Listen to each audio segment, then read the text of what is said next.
Прямо сейчас мои коллеги из Алдана расскажут, какими заметными событиями там запомнился сегодняшний день. В эфире новости Алданского района. Здравствуйте. В минувшую субботу несколько десятков человек добровольно проверили собственную грамотность в тотальном диктанте. Всероссийская акция у алданцев по-прежнему пользуется популярностью. Тотальная проверка проходила на 2 площадках.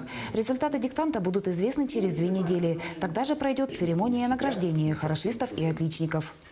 Алданский район присоединился к республиканской кампании «Контроль скорости». Сотрудники ГИБДД проводят рейды, нацеленные на выявление нарушителей. Ситуация на дорогах остается напряженной. Наряду с соблюдением дистанции и вождением в нетрезвом виде в числе причин аварий – превышение скоростного режима. Постовые также напоминают о необходимости пристегивания и наличии удерживающих устройств для маленьких пассажиров. Просим всех детей пристегивать ремнями безопасности, использовать детские удерживающие устройства качественные. 20 апреля в России отмечается Национальный день донора, когда отдать свою кровь во спасение ближнего может каждый. В отделении трансфузиологии Алданской ЦРБ зарегистрировано более 250 героев-добровольцев. 40 человек имеют звание почетного. Среди доноров больше мужчин, а молодежь не особенно активна. Развитие донорства является залогом снижения смертности населения. Сотрудники службы переливания ставят перед собой задачу привлечения граждан к кроводачам. Агитация донорства. Это работа с родственниками больных.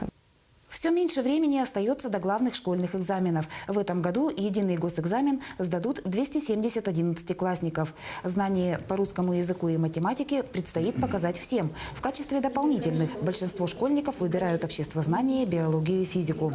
В этом году увеличилось количество химиков. А вот литературу, как и в прошлые годы, сдают единицы. С каждым годом все больше и больше участников по предмету физика.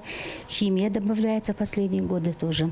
Насыщенной наступившая неделя станет для дошколят. Юные художники померятся чувством прекрасного в Олимпиаде по изобразительному искусству.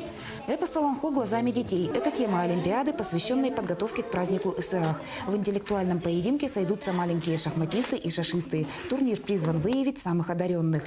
А будущие спортсмены на соревнованиях по лыжным гонкам еще раз докажут, что сборным Якутии и России есть на кого возложить надежды. Таковы новости Алданского района. Мы следим за развитием событий. Оставайтесь с Якутией.